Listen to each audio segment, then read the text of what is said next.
Salut à tous, à toutes, c'est Gamershot. Aujourd'hui, comme le fait tout de suite, deuxième vidéo unboxing sur Ichigo Kurosaki de Bleach. Mon cadeau de Saint-Nicolas, oui, encore une fois un cadeau, que j'ai eu dans une box avec plein de trucs manga que ma mère m'a offert. C'était vraiment très cool. Petite analyse de la boîte. Comme pour l'autre figurine, étrangement, la tête me fait peur. Il a une tête de Molgon sur la boîte. Mais vraiment une tête hideuse. Et c'est ça, c'est sur tous les plans qu'il a cette tête bizarre. Donc ça me fait très peur. Et même les cheveux me font assez peur. Mais sinon, une tenue qui a l'air vraiment sympa. Une pose normale pour une figurine. C'est vraiment une figurine qui présente le personnage.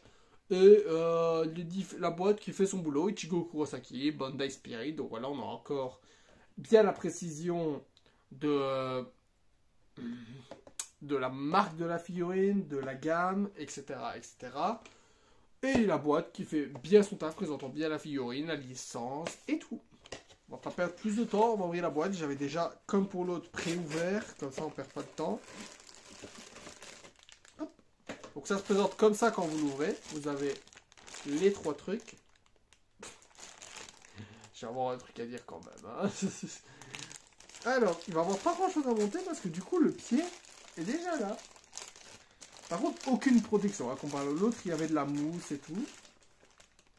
Je commence à avoir un petit truc à dire. Là, il va y avoir des trucs à dire. Ça, parce que là, c'est le genre de cas. Bon, socle, encore plus basique que l'autre, mais je préfère ça. Honnêtement, pour les figurines, je préfère ça. Un gros socle large, transparent. Je vais être honnête. Et Zangetsu, si j'arrive à sortir sa putain d'épée. Hop. Ah, la préparation sur cette chaîne, c'est quand même fantastique.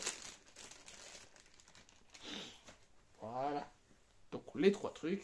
Donc, le socle, rien à dire. L'épée, eh ben, ils se sont fait chier à bien tout emballer. Vraiment tout emballer. Ils ont même fait la petite chaîne qui est au bout avec... Vous ne verrez pas bien, je vais essayer de vous le...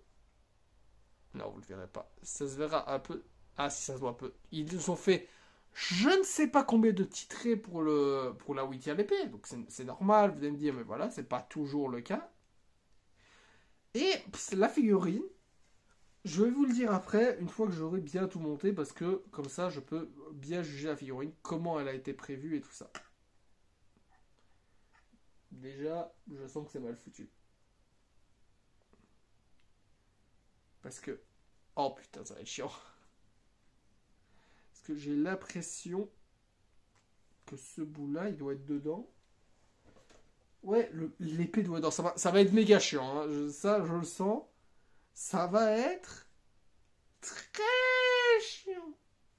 J'espère que son doigt se bouge un peu au moins, parce que sinon, ça va être vraiment oméga chiant. Je parle pas du personnage de Dragon Ball GT pour Omega. En fait, j'ai peur de tout péter, parce qu'il y a moyen que je la casse. Voilà. Bon, truc chiant, premier point négatif, l'épée est vraiment chiante à mettre parce que vous devez la rentrer dans le petit truc là, sauf que sa main, elle bouge presque pas. C'est chiant. C'est chiant, chiant, chiant. Alors, les pieds, comme d'habitude, je ne l'ai jamais du premier coup, les pieds. Donc forcément, je ne l'ai pas eu. Donc je suppose que c'est là et là. Oh putain, c'est mal foutu. Oh, la figurine, elle est mal foutue. Elle vient du Japon directement, hein, mais monsieur japonais-san, il est temps de savoir bien faire des figurines, là. Non, dit expression liégeoise. Ça fait 3 minutes que je suis bloqué sur mettre les pieds dans des trous. En général, c'est pas les pieds que les garçons galèrent à mettre dans les trous. Voilà. Oh, ne bougera pas, là, t'inquiète, putain. Alors... Je vais commencer avec ce qui me dérange. Sa tronche, elle est vraiment dégueulasse. Ah, je suis désolé. Les cheveux font méga moche. Les cheveux sont hideux. Et sa tête, il a une gueule de Molgon sur cette figurine. Il a une gueule de Molgon. Vous le verrez pas bien.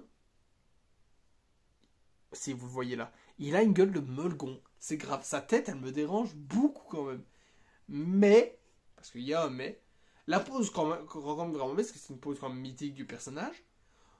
La figurine a énormément de détails. Ça, je suis honnêtement étonné parce que regardez, je fais rarement des mecs sur la chaîne, du coup, je vais pouvoir juger. Là, on voit bien les muscles. Les muscles sont taillés avec les petits brassières. La tenue a énormément de plis. mais vraiment énormément, de plein de petits plis comme s'il était au vent. Bon, c'est juste un dommage, ça j'aime moyen sur les figurines, je préfère quand c'est un plus long trou, mais à la limite c'est pas le plus grave. La main là qui a les 3 traits, d'ailleurs l'autre aussi les a. Euh, Ça qui fait moins plastique que le reste, ça c'est un rouge pétant, c'est un rouge à la lumière, il renvoie mais il fait moins plastique je trouve que par exemple les bottes de l'autre figurine. Les pieds, même sur les pieds, il y a plein de petits plis. On voit les détails du truc qui va entre les orteils. Ils ont fait l'effort de faire ça. Là, ils ont même fait l'effort de faire en sorte de ne pas coller ces trucs-là. Les deux trucs sont pas tout à fait collés. C'est-à-dire, moi, je vois à travers un peu. Par exemple, là, je regarde. J'arrive à vous voir à travers. J'arrive à vous voir à travers. Donc, ils ont fait l'effort de bien séparer les gens. Il y a certains éditeurs qui auraient collé les deux trucs parce que ça fait gagner du temps de faire une seule statuette avec les deux trucs collés. Tu fais rentrer les jambes dans un truc où il n'y a pas de trou. Il n'y a bien pas de trou, j'ai vérifié. Non, là, ils ont bien fait l'effort de séparer les jambes. C'est un effort qui mérite d'être dit. Ils ont mis les trucs au cou. Et encore une fois, ils ont fait l'effort de mettre les poches, la ceinture qui est détaillée avec les nœuds. Mais vraiment, la tête est un grand me dérange beaucoup. Elle fait très jouet. Je sais qu'une figurine, c'est concrètement... Même si je pense pas ça, mais c'est un jouet. Mais c'est plus qu'un jouet, une figurine. C'est un truc qui est taillé pièce. C'est une œuvre d'art finalement. En partie. C'est beaucoup de marketing, mais c'est aussi une œuvre d'art. Et là, la tête, elle me fait bizarre. Les yeux, non. Les yeux, il a un regard, c'est normal, mais son nez, sa bouche, j'aime pas du tout. Je trouve qu'il a vraiment une gueule de molgon. Et les cheveux, ça reste dérangement pour moi. De loin, ça va. Si vous la regardez de là, ça va. Mais si je la rapproche, vous voyez qu'il y a un problème dans les cheveux. Que c'est trop pointu, je sais pas, qu'il y a un effet bizarre, il y a un effet plasticine bizarre. C'est assez décevant pour ça. Donc la figurine, pour moi, c'est dans la moyenne. Je sais pas combien elle coûte du coup, parce qu'elle était dans un pack avec tout plein de trucs japonais. Donc ça, je saurais pas vous dire combien c'est. Mais je pense que c'est dans les 30-40 euros. Corrigez-moi si je me trompe en commentaire. J'espère que cette vidéo vous aura plu. N'hésitez pas à lâcher un like. On fait le dernier tour de la figurine. Dites-moi si vous avez d'autres figurines de cette gamme et vous, ce que vous pensez du visage qui me dérange beaucoup pour le coup. Donc voilà. Ah, quand même une figurine qui est quand même assez bien si vous êtes fan de Bleach. Il a une pose assez connue du personnage avec pas mal de détails. Seule la tête pourra déranger. Mais concrètement, si vous êtes fan du personnage et que vous n'avez pas trop de budget, vous pouvez foncer vers ça. Bye guys, Mina.